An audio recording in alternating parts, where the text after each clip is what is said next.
Hello friends, स्वागत है आप सभी का हमारे चैनल एजुकेशन विद विवेक पर। आज हम बात करने वाले हैं राष्ट्रपति से कुछ महत्वपूर्ण प्रश्न के बारे में। कुछ प्रश्न बच गया था, उसी को आज हम करने वाले हैं। तो चलिए आज का प्रश्न स्टार्ट करते हैं। और प्रश्न स्टार्ट करने से पहले अगर आप मेरे चैनल को फॉलो नहीं किए हैं तो प्लीज़ फॉलो कर लीजिएगा, ताकि हर नए नए अपडेट आप तक पहुँचता रहे। तो चलिए आज का प्रश्न स्टार्ट करते हैं।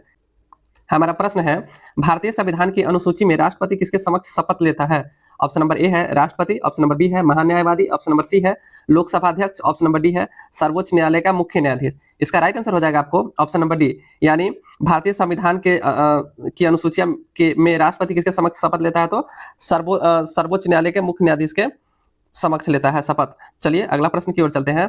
हमारा अगला प्रश्न है, यदि राष्ट्रपति और उपराष्ट्रपति दोनों देश से बाहर हो तो उन स्थितियों में उनके संवैधानिक कार्यों का निर्वहन कौन करेगा? ऑप्शन नंबर ए है राज्य मंत्री, ऑप्शन नंबर बी है महान्यायवादी, ऑप्शन नंबर सी है सर्वोच्च न्यायालय के मुख्य न्यायाधीश, ऑप्शन नंबर डी है प्रधानमंत्री। इसका राइट आंसर हो जाएगा आपको ऑप्शन नंबर सी, यानी सर्वोच्च न्यायालय के मुख्य न्यायाधीश। चलिए अगला प्रश्न की ओर चलते हैं। हमारा अगला प्रश्न हो जाएगा, यदि भारत के राष्ट्रपति त्यागपत्र देना चाहे तो वो अपना त्यागपत्र किसे देंगे? ऑप्शन नंबर ए है भारत के मुख्य न्यायाधीश को, ऑप्शन नंबर बी है भारत के उपराष्ट्रपति को, ऑप्शन नंबर सी है भारत के मुख्य चुनाव आयुक्त को, ऑप्शन नंबर डी है भारत के प्रधानमंत्री को। इसका राइट आंसर हो जाएगा आपको ऑप्शन नंबर बी, यानी राष्ट्रपति जो अपना त्यागपत्र देता है तो किसे देता है? तो उपराष्ट्रपति को देता है। चलिए अगला प्रश्न की ओर चलते हैं। हमारा अगला प्रश्न है, राष्ट्रपति के त्यागपत्र की सूचना उपराष्ट्रपति किसे देता है? ऑप्शन नंबर ए है लोकसभा अध्यक्ष को, ऑप्शन नंबर बी है सर्वोच्च न्यायालय के मुख्य न्यायाधीश को, ऑप्शन नंबर सी है प्रधानमंत्री को, ऑप्शन नंबर डी है भारत के महान्यायवादी को। इसका जो राइट आंसर हो जाएगा आपको ऑप्शन नंबर बी, यानी राष्ट्रपति जो है त्यागपत्र की सूचना उपराष्ट्रपति किसे देता है? तो सर्वोच्च न्यायालय के मुख्य न्यायाधीश को। चलिए अगला प्रश्न की ओर चलते हैं। हमारा अगला प्रश्न है, भारत के राष्ट्रपति और उपराष्ट्रपति की मृत्यु की स्थिति में भारत के राष्ट्रपति के कार्यों का संपादन कौन करेगा? ऑप्शन नंबर ए है संसद द्वारा चयनित व्यक्ति, ऑप्शन नंबर बी है भारत के चुनाव आयुक्त, ऑप्शन नंबर सी है भारत के मुख्य न्यायाधीश, ऑप्शन नंबर डी है लोकसभा अध्यक्ष। इसका राइट आंसर हो जाएगा आपको ऑप्शन नंबर सी, यानी भारत के मुख्य न्यायाधीश। यानी जो है भारत के राष्ट्रपति और उपराष्ट्रपति की जब मृत्यु हो जाती की स्थिति में जो है भारत के राष्ट्रपति के कार्यों का संपादन जो है भारत के मुख्य न्यायाधीश करते हैं। चलिए अगला प्रश्न की ओर चलते हैं। हमारा अगला प्रश्न हो जाएगा, यदि राष्ट्रपति और उपराष्ट्रपति दोनों का पद रिक्त हो जाए तो राष्ट्रपति के पद का कार्यभार कौन संभालेगा? ऑप्शन नंबर ए है प्रधानमंत्री, ऑप्शन नंबर बी है गृह मंत्री, ऑप्शन नंबर सी है मुख्य न्यायाधीश, ऑप्शन नंबर डी है इनमें से कोई नहीं। इसका जो राइट आंसर हो जाएगा आपको ऑप्शन नंबर सी, यानी राष्ट्रपति और उपराष्ट्रपति दोनों का पद रिक्त हो जाए तो इसका जो कार्यभार संभालता है तो मुख्य न्यायाधीश संभालता है। चलिए अगला प्रश्न की ओर चलते हैं। हमारा प्रश्न है, जब राष्ट्रपति मृत्यु, त्यागपत्र या अन्य कारणों से अपने पद का निर्वहन नहीं करता है तो उपराष्ट्रपति कितने समय तक राष्ट्रपति के रूप में कार्य करेगा? ऑप्शन नंबर ए है 5 वर्ष, ऑप्शन नंबर बी है 1.5 वर्ष, ऑप्शन नंबर सी है 1 वर्ष, ऑप्शन नंबर डी है 6 माह। इसका जो राइट आंसर हो जाएगा आपको ऑप्शन नंबर डी। चलिए अगला प्रश्न की ओर चलते हैं। हमारा अगला प्रश्न हो जाएगा, निम्नलिखित में से कौन से राष्ट्रपति एवं मंत्री परिषद का अंग है?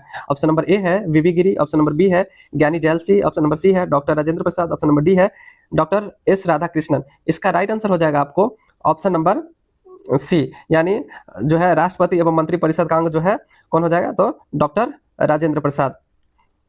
चलिए अगला प्रश्न की ओर चलते हैं हम लोग। हमारा अगला प्रश्न है, भारत के राष्ट्रपति निर्वाचन होने से पूर्व निम्न में से कौन उपराष्ट्रपति नहीं थे? ऑप्शन नंबर ए है बीबी गिरी, ऑप्शन नंबर बी है doctor Zakir Hussain, option number C है doctor Radhakrishnan, option number D है ज्ञानी जैल सिंह। इसका जो राइट आंसर हो जाएगा आपको ऑप्शन नंबर डी, यानी भारत के राष्ट्रपति निर्वाचन होने से पूर्व उपराष्ट्रपति कौन नहीं थे?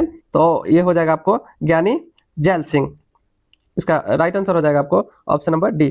चलिए अगला प्रश्न की ओर चलते हैं। हमारा अगला प्रश्न है, भारत के तीसरे राष्ट्रपति कौन थे? ऑप्शन नंबर ए है बीबी गिरी, ऑप्शन नंबर बी है doctor S Radhakrishnan, option number C है doctor Zakir Hussain, option number D है राजेंद्र प्रसाद। इसका राइट आंसर हो जाएगा आपको ऑप्शन नंबर बी, यानी हमारा जो है भारत के तीसरे राष्ट्रपति कौन थे? तो डॉक्टर एस राधाकृष्णन थे, और दूसरे राष्ट्रपति भी शायद यही थे। हमारा अगला प्रश्न है, भारत का राष्ट्रपति चुने जाने वाले प्रथम गैर कांग्रेसी उम्मीदवार कौन थे? ऑप्शन नंबर ए है बीबी गिरी, ऑप्शन नंबर बी है Neelam Sanjiva Reddy, option number C है Fakhruddin Ali Ahmed, option number D है ज्ञानी जैल सिंह। इसका राइट आंसर हो जाएगा आपको ऑप्शन नंबर ए, यानी भारत के का राष्ट्रपति जो प्रथम गैर कांग्रेसी था तो कौन था? तो बीबी गिरी थे। चलिए अगला प्रश्न की ओर चलते हैं। हमारा अगला प्रश्न हो जाएगा, हमारा अगला प्रश्न है, भारतीय गणराज्य के संवैधानिक एवं प्रथम प्रमुख का अभी तक एकमात्र उदाहरण है। ऑप्शन नंबर ए है doctor Rajendra Prasad, option number B है doctor S Radhakrishnan, option number C है बीबी गिरी, ऑप्शन नंबर डी है डॉक्टर जाकिर हुसैन। इसका राइट आंसर हो जाएगा आपको option number A doctor Rajendra Prasad. चलिए अगला प्रश्न की ओर चलते हैं। निम्नलिखित में से कौन अभी भारत का उपराष्ट्रपति नहीं रहा है? ऑप्शन नंबर ए है doctor S Radhakrishnan, option number B है doctor Zakir Hussain, option number C है बीबी गिरी, ऑप्शन नंबर डी है डॉक्टर राजेंद्र प्रसाद। इसका राइट आंसर हो जाएगा आपको ऑप्शन नंबर डी, यानी कौन इनमें से कौन जो है कि उपराष्ट्रपति नहीं रहे हैं, तो डॉक्टर राजेंद्र प्रसाद हैं। ये भारत के प्रथम राष्ट्रपति भी थे। ऊपर अगला प्रश्न की ओर चलते हैं। हमारा अगला प्रश्न है, निम्नलिखित में से कौन संविधान सभा का राष्ट्रपति है? ऑप्शन नंबर ए है doctor Rajendra Prasad, option number B है doctor S Radhakrishnan, option number C है doctor Zakir Hussain, option number D है बी एन राव। इसका जो राइट आंसर हो जाएगा आपको ऑप्शन नंबर ए, यानी डॉक्टर राजेंद्र प्रसाद। चलिए अगला प्रश्न की ओर चलते हैं। हमारा अगला प्रश्न है, भारतीय संविधान का कौन सा अनुच्छेद राष्ट्रपति के पद के लिए पुनर्निर्वाचन की पात्रता निर्धारित करता है? ऑप्शन नंबर ए है 52, अनुच्छेद 52, ऑप्शन नंबर बी है अनुच्छेद 54, ऑप्शन नंबर सी है अनुच्छेद 55, ऑप्शन नंबर डी है अनुच्छेद 57। इसका राइट आंसर हो जाएगा आपको ऑप्शन नंबर डी, यानी पुनर्निर्वाचन की पात्रता जो है अनुच्छेद 57 करता है, राष्ट्रपति से संबंधित है। चलिए अगला प्रश्न की ओर चलते हैं। हमारा अगला प्रश्न है, जनता पार्टी के शासन के दौरान भारत के राष्ट्रपति थे? ऑप्शन नंबर ए है Neelam Sanjiva Reddy, option number B है Fakhruddin Ali Ahmed, option number C है ज्ञानी Zail Singh, option number D है आर वेंकट रमन। इसका जो राइट आंसर हो जाएगा आपको ऑप्शन नंबर ए, यानी जनता पार्टी के शासन के दौरान जो है भारत के राष्ट्रपति कौन थे, तो नीलम संजीवा रेड्डी। चलिए अगला प्रश्न की ओर चलते हैं। हमारा अगला प्रश्न है, भारत के किस राष्ट्रपति की मृत्यु कार्यकाल पूरा करने से पूर्व ही हो गई थी? ऑप्शन नंबर ए है doctor Zakir Hussain, option number B है doctor Rajendra Prasad, option number C है बीबी गिरी, ऑप्शन नंबर डी है डॉक्टर एस राधाकृष्णन। इसका जो राइट आंसर हो जाएगा आपको ऑप्शन नंबर ए, यानी जो है डॉक्टर जाकिर हुसैन की जो मृत्यु हो गई थी, उनका जो कार्यकाल पूरा होने से पहले ही हो गया था इनका मृत्यु।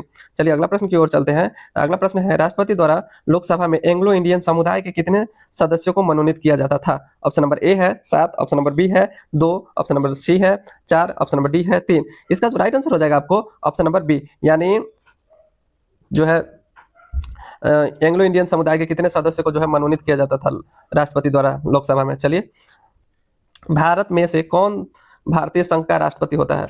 ऑप्शन नंबर ए है भारत का महान्यायवादी, ऑप्शन नंबर बी है निर्वाचन एवं गवर्नर, ऑप्शन नंबर सी है एक राज्य का राज्यपाल, ऑप्शन नंबर डी है उपरोक्त सभी। इसका राइट आंसर हो जाएगा आपको ऑप्शन नंबर डी, उपरोक्त सभी। चलिए अगला प्रश्न की ओर चलते हैं। हमारा अगला प्रश्न है, केंद्रीय मंत्रिमंडल के सदस्यों की नियुक्ति कौन करता है? ऑप्शन नंबर ए है प्रधानमंत्री, ऑप्शन नंबर बी है राष्ट्रपति, ऑप्शन नंबर सी है प्रधानमंत्रियों की सलाह पर राष्ट्रपति, ऑप्शन नंबर डी है इनमें से कोई नहीं। इसका राइट आंसर हो जाएगा आपको ऑप्शन नंबर बी, यानी केंद्रीय मंत्रिमंडल के सदस्यों की नियुक्ति कौन करता है, तो राष्ट्रपति करता है। चलिए अगला प्रश्न की ओर चलते हैं। अगला प्रश्न है, निम्नलिखित में से किसका निर्वाचन भारत के राष्ट्रपति द्वारा नहीं किया जाता है? ऑप्शन नंबर ए है सेना प्रमुख, ऑप्शन नंबर डी है बी है इनमें से कोई नहीं, ऑप्शन नंबर सी है महान्यायवादी, ऑप्शन नंबर डी भी है इनमें से कोई नहीं। तो इसका जो राइट आंसर हो जाएगा आपको ऑप्शन नंबर बी। चलिए अगला प्रश्न की ओर चलते हैं। हमारा अगला प्रश्न है, भारत के राष्ट्रपति की मृत्यु तक निम्नलिखित में से कौन बने रह सकता है? ऑप्शन नंबर ए है मुख्य न्यायाधीश, ऑप्शन नंबर बी है चुनाव आयुक्त, ऑप्शन नंबर सी है पार्टी संसद के सभापति, ऑप्शन नंबर डी है लोकसभा अध्यक्ष। इसका जो राइट आंसर हो जाएगा आपको ऑप्शन नंबर डी।